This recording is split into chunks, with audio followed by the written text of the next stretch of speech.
کی آبادی کے لیے،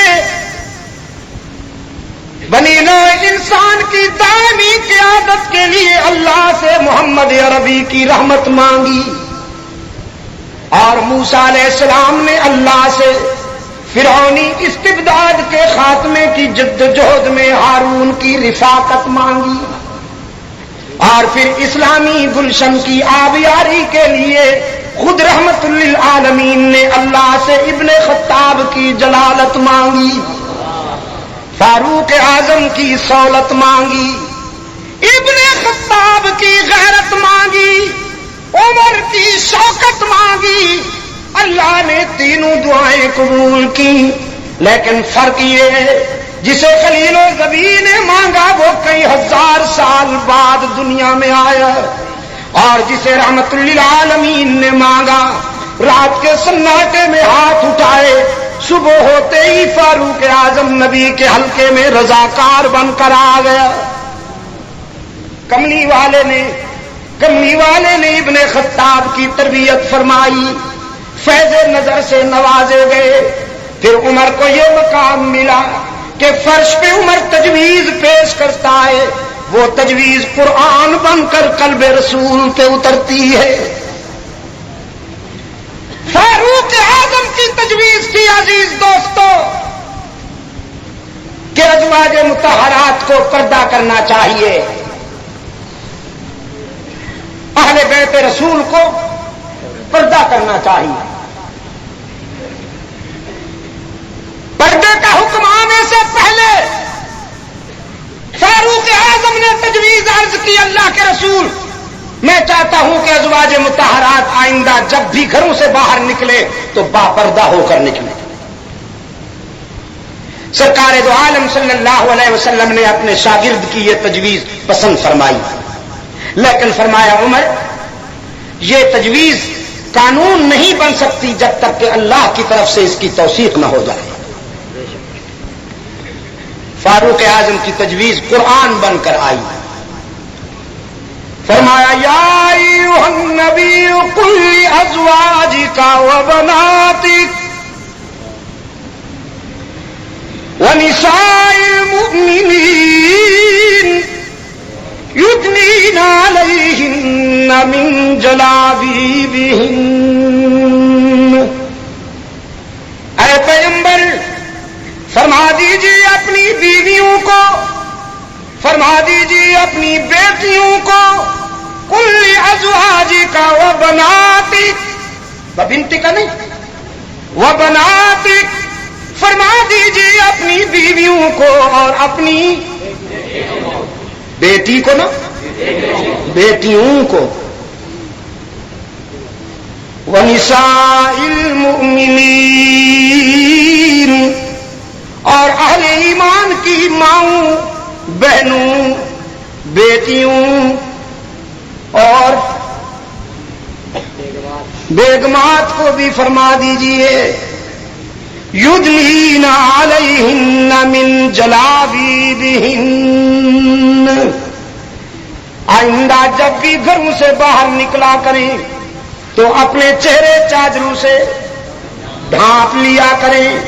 ان کا بے پردہ ہو کر گھروں سے باہر آنا اگر فرش پر تیرے عمر کی غیرت برداشت نہیں کرتی تو عرش پر تیرے معبود کی غیرت بھی برداشت نہیں کرتی۔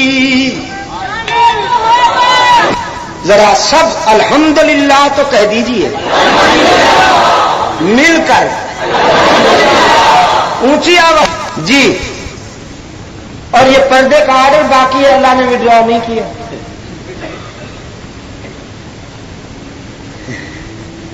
آج بیان پڑھا تھا آپ نے، دامن یار خدا ڈھانپ لے پردہ تیرا، کہ پاکستان کو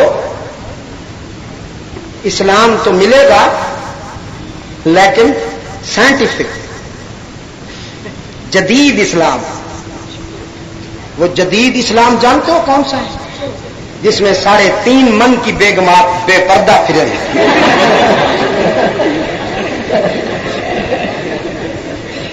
مفتی صاحب پر اللہ کی کروڑوں رحمتیں ہوں، ہائے وہ لوگ تم نے ایک ہی شوخی میں کھو دیے، ڈھونڈا تھا آسمانے جنہیں خاک چھان کر۔ مفتی صاحب رحمت اللہ علیہ فرمایا کرتے تھے ویسے شرعی پردے کا فلسفہ یہ ہے کہ خوبصورتی کو سطر میں رکھا جائے، بدبختوں تم کم از کم بدصورتی چھپانے کے لیے ہی پردہ کر لیا کرو۔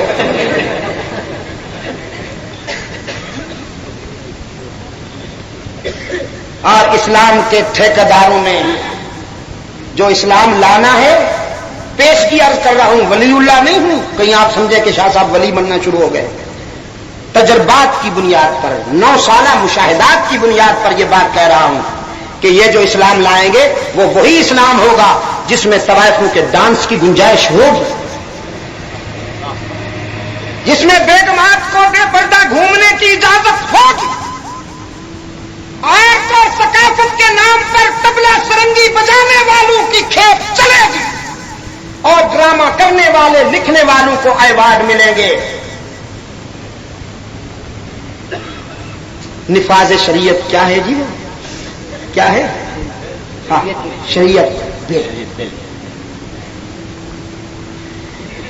قاضی صاحب نے ابھی ایک اشارہ کیا نا، شاہ جی رحمت اللہ علیہ سے کراچی میں کچھ لوگ ملنے کے لیے آئے تو شاہ جی کے خدام میں سے ایک نے کان میں آ کے کہا شاہ جی وہ کچھ مل والے آئے ہیں، مل اونرز آئے۔ شاہ جی نے جان بوجھ کر انسنی کر دی۔ اس نے پھر کہا وہ جی کچھ مل والے آئے ہیں۔ شاہ جی نے فرمایا اونچی آواز سے کہو نا کون آئے ہیں؟ اس نے کہا جی مل والے آئے ہیں۔ شاہ جی نے فرمایا میرا مل والوں سے کیا کام ہے، کہ دل والے آئے تو بتانا۔ یہ میرے دل والے دوست، فرمایا قل لازواجک وبناتک ونساء المؤمنین یدنین علیہن من جلابیبہن۔ میرے پیغمبر اپنی بیویوں کو، اپنی بیٹیوں کو، اہل ایمان کی ماؤں، بہنوں، بیویوں، بیٹیوں کو فرما دیجئے آئندہ جب بھی گھروں سے باہر نکلا کریں تو چہروں پر چادریں ڈال لیا کریں۔ فرش زمین پر ان کا بے پردہ رہنا تیرے عمر کی غیرت کو برداشت نہیں تو عرش بری پر تیرے معبود کی غیرت بھی برداشت نہیں کرتی۔ الحمدللہ، انشاءاللہ ہوشیار ہو جاؤ گے۔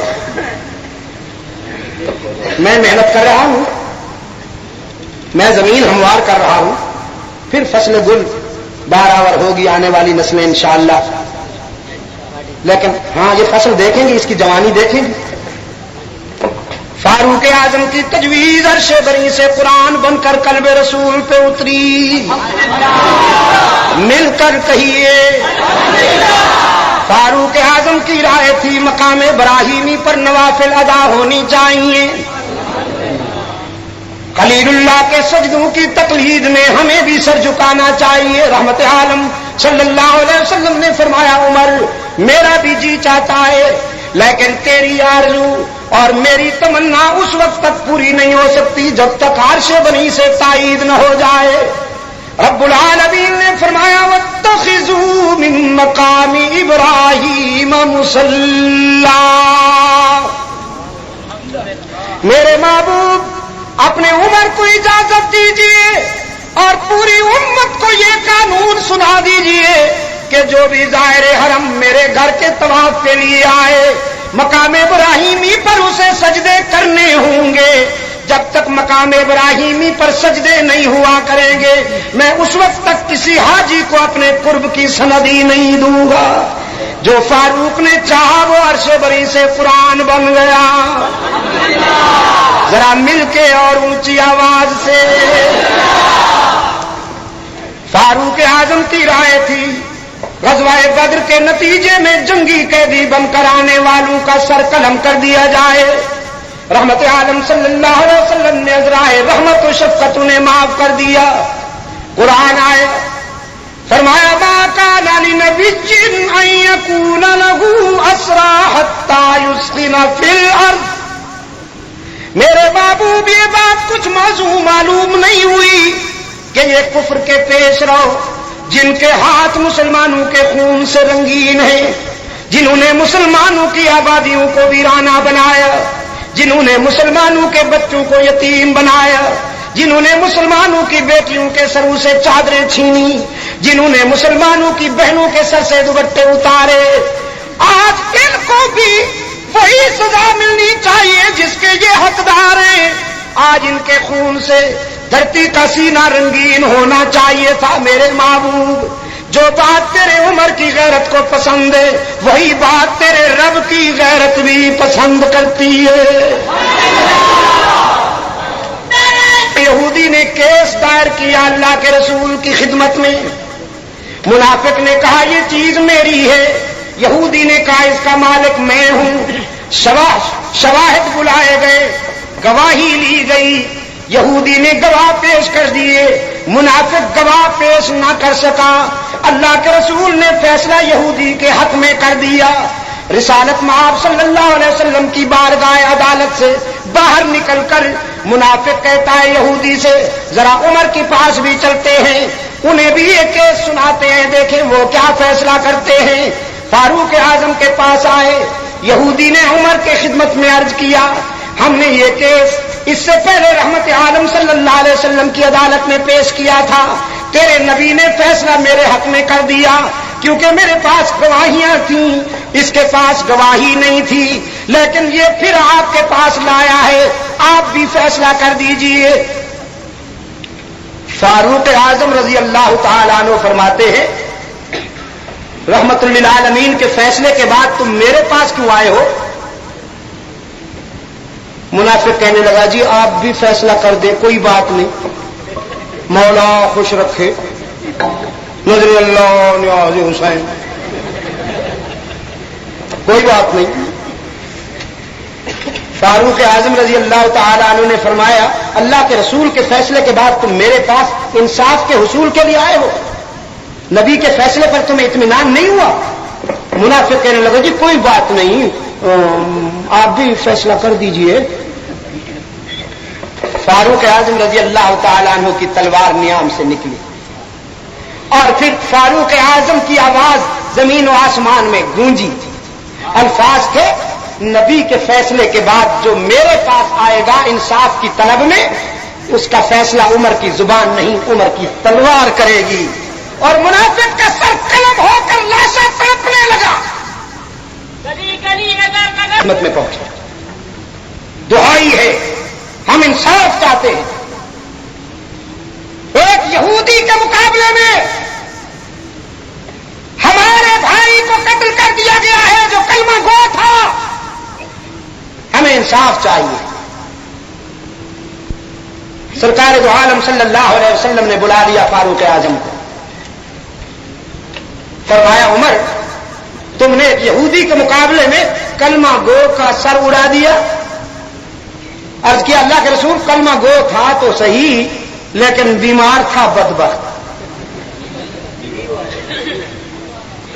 آپ کے فیصلے کے بعد وہ میرے پاس آئے، اور اللہ کے رسول جو شخص آپ کے فیصلے پر مطمئن نہیں اور وہ میرے پاس انصاف کے حصول کے لیے آئے گا، اس کا فیصلہ آج بھی میری تلوار نے کیا ہے، آئندہ بھی میری تلوار کیا کرے گی۔ سرکار دو عالم صلی اللہ علیہ وسلم خاموش ہو گئے اور فاروق اعظم کی غیرت عرش بری سے قرآن بن کر قلب رسول پہ اتری۔ فرمایا فلا وربک لا یؤمنون حتی یحکموک فیما شجر بینہم ثم لا يجدوا في أنفسهم حرجا مما قضيت ويسلموا تسليما۔ مجھے اپنی ربوبیت کی قسم ہے میرے پیغمبر، جو شخص آپ کے فیصلے پر مطمئن نہیں چاہے وہ زبان سے ہزاروں بار کلمے پڑھتا رہے لیکن ہم اسے مومن نہیں مانتے، جو تجھے حاکم نہیں مانتا ہم اسے مومن نہیں مانتے۔ اور ایسے بیمار کا سر اگر عمر کی تلوار نے اڑا دیا ہے تو یہ فیصلہ جذباتی نہیں آفاقی ہے.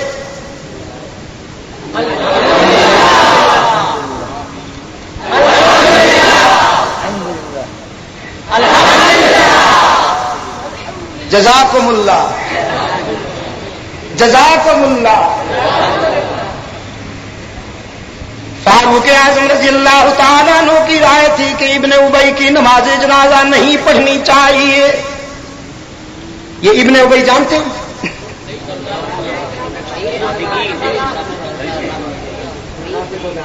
سیدہ عائشہ صدیقہ رضی اللہ تعالیٰ عنہ پر زبان درازی کرنے والا بدبخت،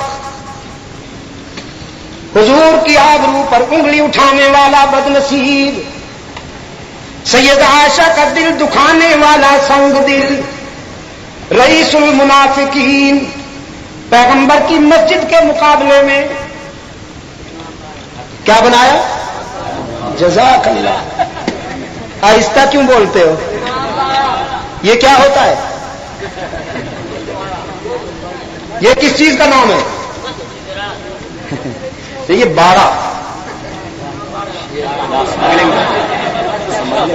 جہاں سمگلنگ ہوتی، اسلحہ ہوتا ہے. میں نے کہا جس کا نام ہی غیر اسلامی ہے، یہ 12 رے تو عربی گرامر میں ہے ہی نہیں. چوری تو پکڑی جاتی ہے نا، چوری پکڑی جاتی ہے. رے، ٹے، گاف، چے، پے، دال، یہ عربی گرامر میں یہ حروف نہیں ہے، تو اس کا نام ہی غیر اسلامی ہوا. جس طرح اس باڑے میں اسلحہ ہے، ان باڑوں میں بھی اسلحہ نکلا ہے. نکلا ہے کہ نہیں نکلا؟ ایران کے درندے نے لکھا ہے اپنی تحریروں میں کہ یہ ماتمی جلوس ہمارے انقلاب کی روح ہیں، انہیں کامیاب بنانا چاہیے. اور پاکستان مسلمانوں اہل سنت کی واضح اکثریت کا ملک ہے. اس ملک میں 95% کون لوگ رہتے ہیں؟ کتنے فیصد؟ کتنے فیصد؟ 95%. ٹھیک ہے نا؟ اگر صاحب کا دار حکومت میں ایک سازش کے تحت نصاب دینیات جدا کیا گیا اور اس نصاب دینیات کے ذریعے ان کی اقلیت کو اکثریت میں بدل کر 50% بیس پر انہیں سیپریٹ نصاب دینیات کا حق دیا گیا ہے، جو اہل سنت کے سیاسی مستقبل کے خلاف گہری سازش تھی. اور اس نصاب پر چند سنی مولویوں نے بھی دستخط کیے ہیں. وہ دستخط کتابوں پر آج بھی چمک رہے ہیں، انہیں دیکھ لیجیے. پرائمری سے میٹرک تک کی کتابوں پر، دینیات کی کتابوں پر اٹھا کے دیکھیے کن لوگوں کے دستخط ہیں. مجلس تحفظ حقوق اہل سنت اسی ظلم کے خلاف صدائے احتجاج بن کر بلند ہوئی، جو اللہ کے فضل و کرم سے آج تک 12 سال گزر گئے ہیں، ہم اپنے مقام پر ڈٹے ہوئے ہیں. ہمیں میدان سے ہٹانے کے لیے بڑے بڑے کردار خرید کر ہمارے پیچھے لگائے گئے، ہماری کردار کشی کی مہم چلائی گئی، ہمیں بدنام کرنے کے لیے لٹریچر لکھا گیا اور الزامات عائد کیے گئے. لیکن جسے اللہ رکھے اسے کون چکھے؟ کے وکیل صفائی اور صحابہ کے دشمنوں کو کسی حالت میں ہم گوارا نہیں کر سکتے. ہم کل بھی کہتے تھے، آج بھی کہتے ہیں، اور جب تک زندہ رہیں گے کہیں گے کہ دشمنان صحابہ پہ لعنت. آپ کہیں بے شمار صحابہ پہ لعنت، صحابہ پہ رحمت، صحابہ کے دوستوں پہ رحمت. ذرا اونچی آواز سے جم کے کہو نا. متفقہ قیادت ہے، فاروق اعظم کی قیادت متفقہ قیادت ہے، عثمان ذو النورین کی قیادت متفقہ قیادت ہے. حضرت علی سمیت پوری امت نے ان کی قیادت کے زیر سایہ جنگیں لڑی ہیں. اسلامی انقلاب کو عرب سے عجم تک پہنچایا، اسلامی سلطنت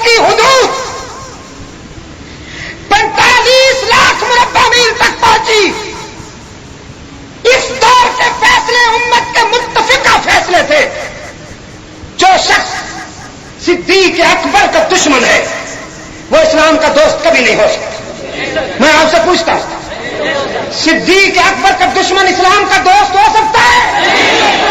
خمینی نے لکھا ہے کشف اسرار میں کہ اسلام کا پہلا دشمن ابو بکر ہے، اور کہ صفحہ 120 پر لکھا ہے کہ اسلام کا دشمن نمبر 2 عمر تھا۔ اس نے لکھا ہے کہ عثمان نے اسلام سے غداری کی ہے، اور یہاں مودودی کہتا ہے کہ عثمان تھے تو صحابی رسول مگر خیانت ہو گئی۔ دوستوں، غلط فہمی ہے میرے ان دوستوں کو جو یہ سمجھتے ہیں کہ مودودیت کے زینے پہ چڑھ کر ہم اسلام کا ثمر شیریں لائیں گے۔ مودودیت کے زینے پہ چڑھ کر اسلام نہیں ملے گا۔ مودودیت کے ذریعے جو اسلام آئے گا وہ وہی اسلام آئے گا جو عثمان کو خائن کہے گا اور سیدہ عائشہ کو زبان دراز کرے گا، اور جس اسلام میں عثمان کی خیانت کی گنجائش نکالی جائے، سیدہ عائشہ پر زبان درازی کی گنجائش نکالی جائے، ہم اللہ کی پناہ مانگتے ہیں اس اسلام سے۔ میں صاف کہہ دینا چاہتا ہوں کہ سبائیت جس روپ میں آئے گی، ہماری زندگی کا یہ مقصد ہے کہ ہم سبائیت کی گاڑی نہیں چلنے دیں گے۔ دشمنان صحابہ کی کوئی سازش کامیاب نہیں ہونے دی جائے گی انشاءاللہ۔ اس لیے یہ ہمارا مطالبہ تھا، ہے اور رہے گا کہ ان کے جلوسوں پر پابندی عائد کی جائے۔ جس امام نے ان کو جلوس نکالنے کی اجازت دی ہے، اسی امام نے ہماری کتابوں میں ہمیں بھی اجازت دی ہے۔ ہم فاروق اعظم رضی اللہ تعالیٰ عنہ کی شہادت کا دن بنائیں گے، جلوس نکال کر اپنی قوت کا مظاہرہ کریں گے، اور ان جلوسوں میں ہم فاروق کے دوستوں پہ رحمت بھیجیں گے اور فاروق کے دشمنوں پہ لعنت بھیجیں گے، بے خائن کہنے والے دشمنوں پر لعنت بھیجیں گے۔ سمجھے آپ کے نہیں؟ کچھ مہم میں آپ میرے ساتھ ہیں؟ جو ساتھ ہے ہاتھ اٹھا کر دکھائے، ذرا دکھاؤ، کھڑے ہو کے دکھاؤ۔ سلامتی کے لیے، اس ملک کی فکری سرحدات کی سلامتی کے لیے ضروری ہے کہ اسلام کے دشمن فتنوں کی سڑکوں بھی ہونی چاہیے کہ نہیں ہونی چاہیے؟ دی جا رہی ہے۔ وہ ہنزا، تیر اور چترال میں میرے سنی مسلمانوں کو گمراہ کر رہا ہے۔ میں اس جلسے کے ذریعے احتجاج کرتا ہوں، پٹا ڈالو آغا خان کو، اور اگر اس کو پابند نہ کیا گیا تو پھر سنی مسلمان اپنے مذہب کی حفاظت کے لیے اپنا فرض ادا کریں گے۔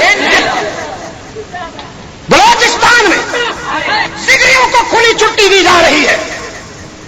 عزیز دوستو، اب تشریف رکھیں، کہنا جزاکم اللہ، کہ نہیں تو کہ نہیں، جزاکم اللہ، مجھے فخر ہے آپ پر، مجھے فخر ہے آپ۔ اور یہ ایسی بات نہیں ہے کہ ہم نے یوں ہی جذبات میں ایک مظاہرہ کر کے دکھا دیا ہے۔ ہمیں آزماؤ مت، ورنہ ہم یہ ثابت کر کے دکھائیں گے انشاءاللہ کہ ہم جو کچھ کہتے ہیں وہ کر کے دکھاتے ہیں۔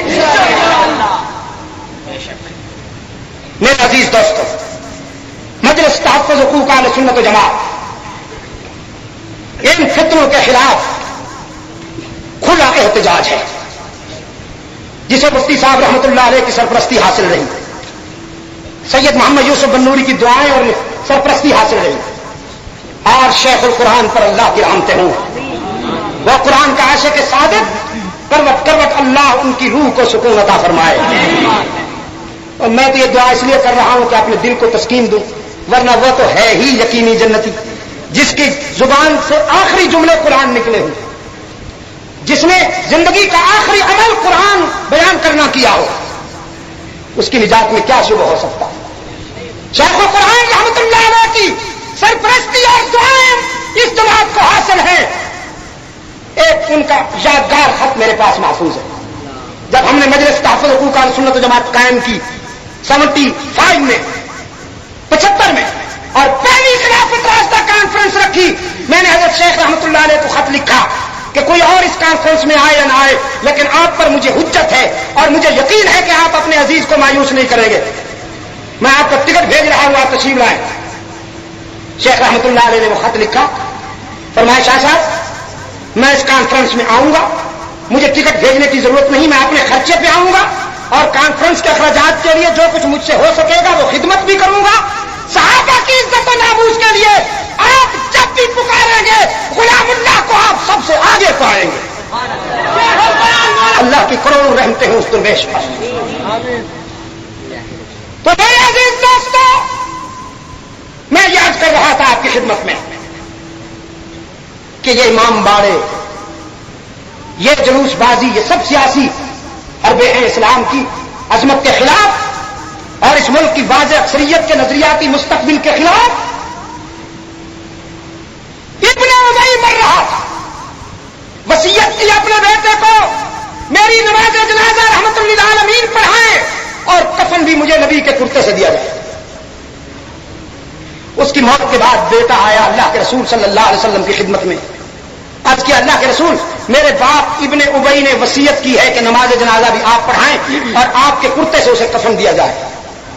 اس پیکر رحمت صلی اللہ علیہ وسلم نے فرمایا بیٹا میں اپنے دشمن کے حسن ظن کی بھی لاج رکھوں گا، اگر اس نے یہ خیال کیا ہے کہ میری نماز جنازہ پڑھانے سے اس کی جہنم جنت میں بدل سکتی ہے تو جاؤ تیاری کرو، میں نماز جنازہ پڑھانے کے لیے آ رہا ہوں۔ اور اگر میرے کرتے سے کفن دیا جانے سے اس کی بربادی آبادی میں بدلتی ہے تو لے جاؤ میرا کرتا، اس کا کفن تیار کرو۔ نماز جنازہ کی تیاری ہو گئی، مدینہ سمٹ سمٹ کر آیا دیکھنے کے لیے۔ کیا یہ ممکن ہے کہ رحمت للعالمین اپنے دشمن ابن ابی کی نماز جنازہ پڑھا دے؟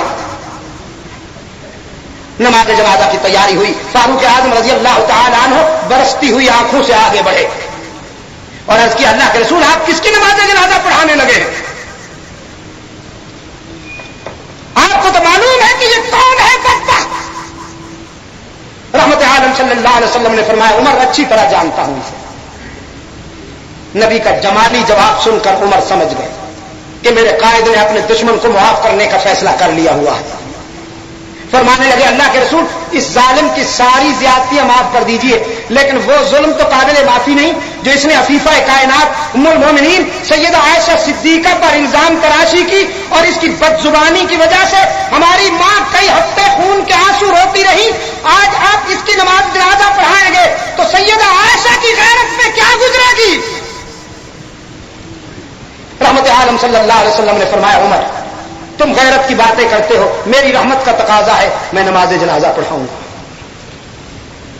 فاروق اعظم ہٹ گئے، نماز جنازہ ہو گئی اور جبرائیل امین پہنچ گئے۔ فرمایا لا تصلی علی احد منهم مات ابدا ولا تقم علی قبری۔ میرے محبوب آج محسوس نہ کرنا مجھے تیرے عمر کی غیرت سے اتفاق ہو گیا۔ عمر نے تو اس اکیلے کی بات کی، ہمارا حکم یہ ہے کہ اس پارٹی میں سے کوئی بھی منافق جب مر جائے تو اس کی نماز جنازہ آپ کو پڑھانے کی اجازت نہیں۔ عائشہ کے دشمنوں کی نماز جنازہ آپ پڑھائیں، فرش پر عمر کی غیرت برداشت نہیں کرتی تو عرش پر تیرے رب کی غیرت بھی برداشت نہیں کرتی۔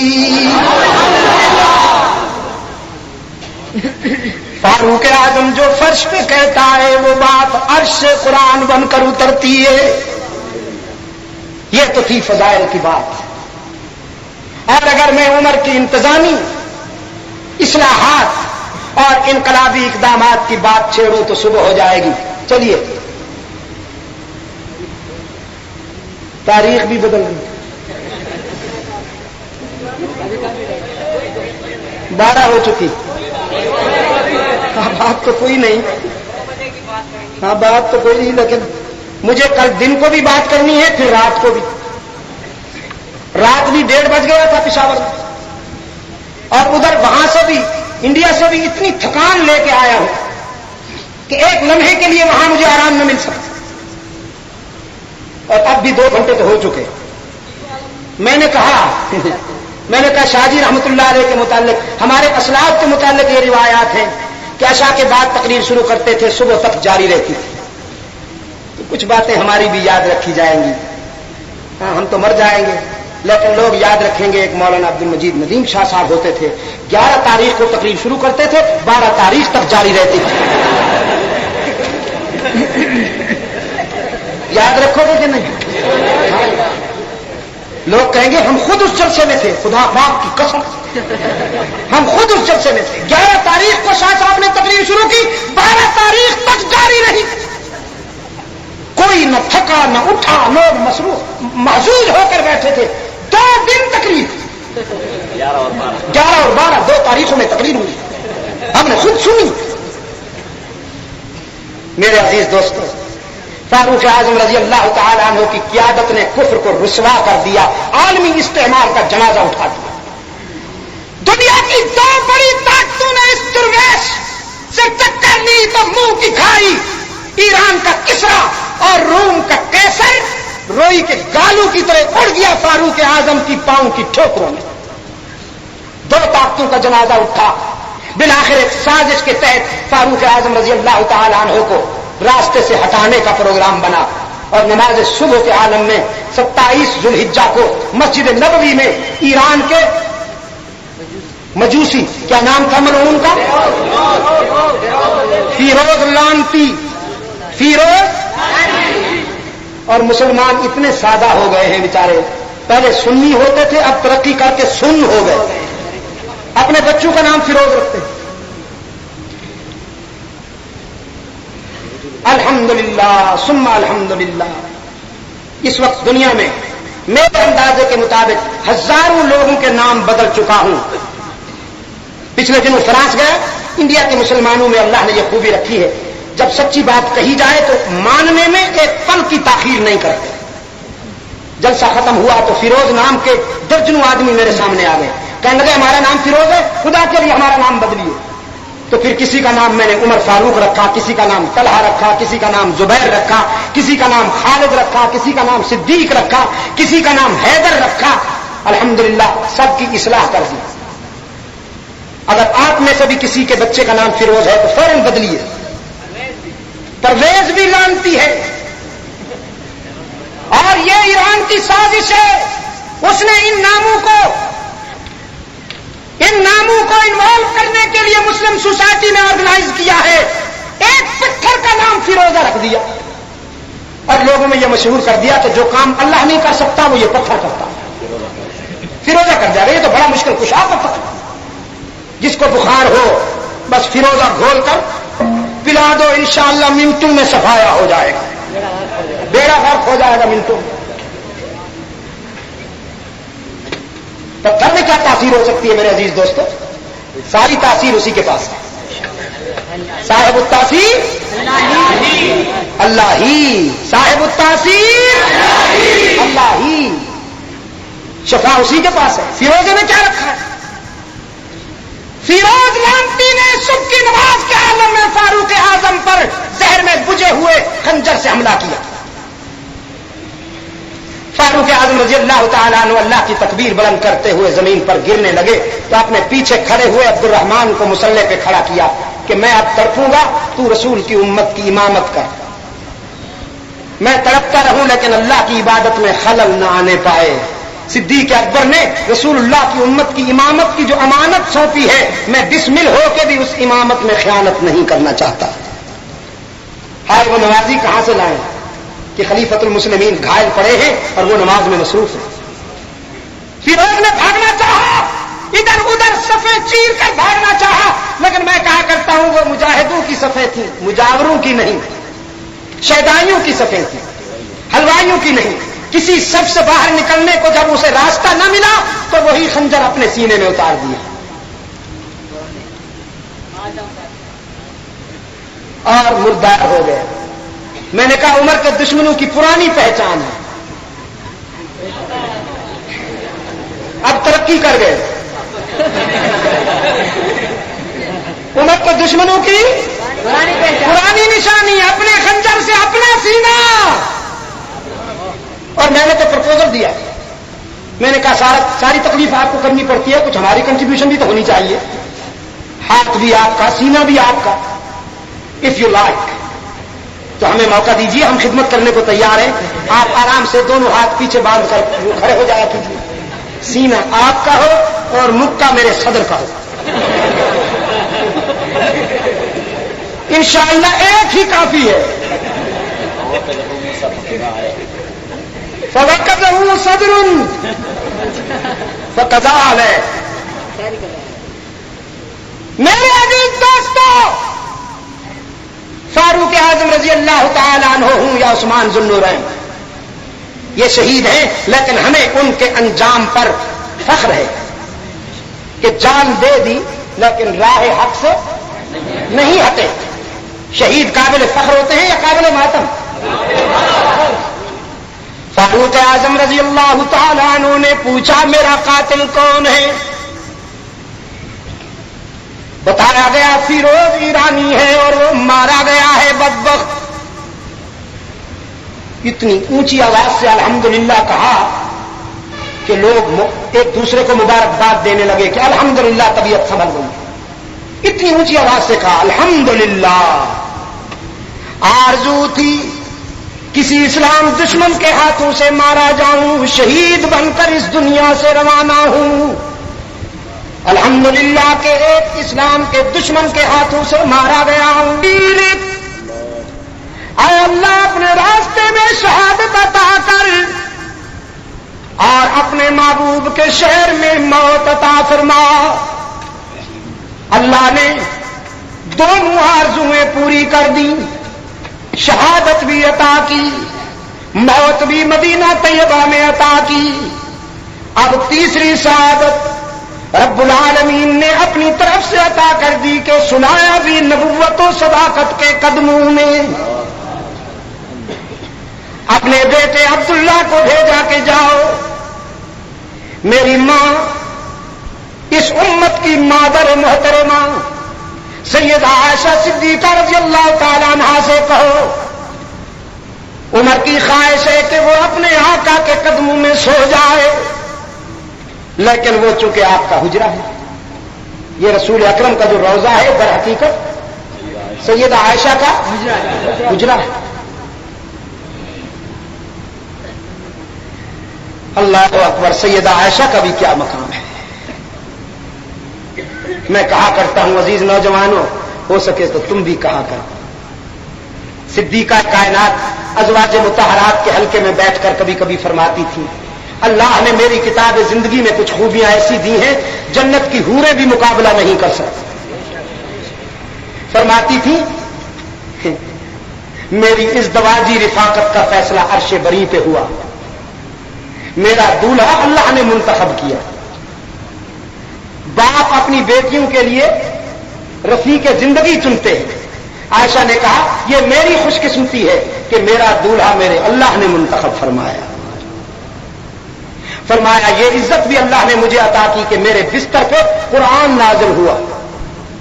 کئی مرتبہ روح الامین کی زیارت کی اور کئی بار اللہ کے سلام آئے. حضرت روح الامین نے رحمت عالم سے کہا محمد عائشہ سے کہہ دو کہ خدا سلام کہتا ہے. اور فرمایا یہ سعادت بھی اللہ نے مجھے عطا کی کہ میرا حجرہ رحمت للعالمین کی دائمی آرام گاہ بن گیا. اور جب منافقین نے مجھ پر الزام لگایا، میرے خلاف زبان درازی کی مہم چلائی، تو اللہ میرا وکیل صفائی بن گیا. میں کہا کرتا ہوں تیری پاکیزگی پر نطق فطرت نے شہادت دی، تیری پاکیزگی پر نطق فطرت نے شہادت دی، تجھے عظمت عطا کی عافیت بخشی فضیلت دی. خدائے لم یزل کا بارہا تجھ پر سلام آیا، مبارک ہے وہ لب جن پر ادب سے تیرا نام آیا. اور رسول اللہ نے رکھا ہے صدیق کا لقب تیرا، فقط فرشی نہیں عرشی بھی کرتے ہیں ادب تیرا، شرف تیرے دوپٹے نے یہ جنگ بدر میں پایا، اسے پرچم بنا کر رحمت عالم نے لہرایا، اور تیرا حجرہ امین خاص ہے ذات رسالت کا، بساط عرض پر ٹکڑا یہی ہے باغ جنت کا، اسی میں رحمت للعالمین رہتے ہیں، تیرا حجرہ ہے جس کو گنبد خضرا بھی کہتے ہیں، پھر اسی سے حشر کے دن سرور کونین اٹھیں گے، مگر تنہا نہیں اٹھیں گے، معشیخین اٹھیں گے۔ فاروق اعظم رضی اللہ تعالیٰ عنہ نے اپنے بیٹے کو بھیجا کہ جاؤ ام المومنین سیدہ عائشہ سے عرض کرو، عمر اپنے قائد کے قدموں میں سونا چاہتا ہے، دائمی بسیرا کرنا چاہتا ہے، لیکن وہ چونکہ آپ کا حجرہ ہے، آپ کی اجازت کے بغیر تو یہ نہیں ہو سکتا۔ حضرت عبداللہ ابن عمر رضی اللہ تعالیٰ عنہ حاضر ہوئے، سیدہ عائشہ صدیقہ رضی اللہ تعالیٰ عنہ آنسو میں ڈوبی ہوئی تھی، رونے کی آواز، رونے میں گھائل ہیں، آنسو کی برسات جاری ہے، فرمانے لگی بھتیجے اگرچہ حجرے میں اس جگہ میں اپنی قبر کے لیے وصیت کرنا چاہتی تھی، اس جگہ میں خود دفن ہونا چاہتی تھی اپنے باپ کے پہلو میں اور اپنے آقا کے قدموں میں، لیکن آج میں اپنے اوپر تجھ کو ترجیح دیتی ہوں، جاؤ میرے حجرے میں قبر تیار کرو، اگر میرے بیٹے کو اللہ نے صحت نہ دی اور اسی زخم میں چل دیے تو اسی جگہ انہیں دفنایا جائے گا۔ حضرت عبداللہ واپس آئے، فاروق اعظم رضی اللہ تعالیٰ عنہ کو اطلاع دی، سیدہ عائشہ نے اجازت دے دی ہے، لبوں پہ مسکراہٹ آ گئی اور آنکھوں میں آنسو تیر آئے، بلند آواز سے کہنے لگے رب العالمین اب زندگی کی کوئی آرزو باقی نہیں، تیرا کرم ہے کہ تو نے ساری آرزویں پوری کر دوں۔ جب تم محرم الحرام کو دنیا چھوڑ دی، عالم جاودانی کو سفر کر لیا فاروق اعظم نے، مدینہ سوگوار ہو گیا، مدینہ کے در و دیوار سے آنسو ٹپکنے لگے، یتیم گلے مل مل کر رونے لگے کہ ہمارا باپ مرا تھا لیکن ہم لاوارث نہیں ہوئے تھے، عمر کی شفقتیں ہمارے آنسو پوچھ لیا کرتی تھی، عمر نے اتنا پیار دیا کہ ہمیں باپ کی یاد بھی نہ آنے دی، آج عمر فوت ہو گیا ہے، ہماری یتیمی کا دن آج سے شروع ہوا۔ مدینہ کی بیوائیں ایک دوسرے کو گلے لگا لگا کر رو رہی تھیں کہ جب ہمارا سہاگ لٹا، جب ہمارا شوہر شہید ہوا یا مر گیا، ہمیں بیوگی کا احساس آج تک نہیں ہوا تھا۔ رات کے اندھیرے میں عمر ہمارے گھر میں پانی کے برتن بھر جایا کرتا تھا، رات کے اندھیرے میں عمر ہمارے گھر میں غلے کے ذخیرے پر ڈالا کرتا تھا، بوریاں ڈال جایا کرتا تھا، ہمیں احساس تک نہیں ہونے دیا کرتا تھا کہ ندامت نہ ہو، لیکن آج کے بعد ہماری بیوگی کا آغاز ہوا۔ سیدنا علی المرتضیٰ رضی اللہ تعالیٰ عنہ نے اپنے برادر فاروق اعظم کو اپنے بھائی صدیق اکبر کے اور اپنے آقا رحمت للعالمین کے قدموں میں سلا کر منہا خلقناکم وفیہا نعیدکم کے تقاضے پورے کر دیے۔ آج ہم فاروق اعظم کی یاد میں جمع ہیں لیکن ماتم نہیں کر رہے، اس لیے کہ ہمارا عمر کامیاب گیا ہے اس دنیا سے. عثمان ذوالنورین بھی کامیاب گئے, علی المرتضیٰ بھی کامیاب گئے, طلحہ و زبیر بھی کامیاب گئے, اور شہید کربلا حضرت حسین رضی اللہ تعالی عنہ بھی. تو جو کامیاب ہو جائیں ان کا ماتم نہیں ہوا کرتا.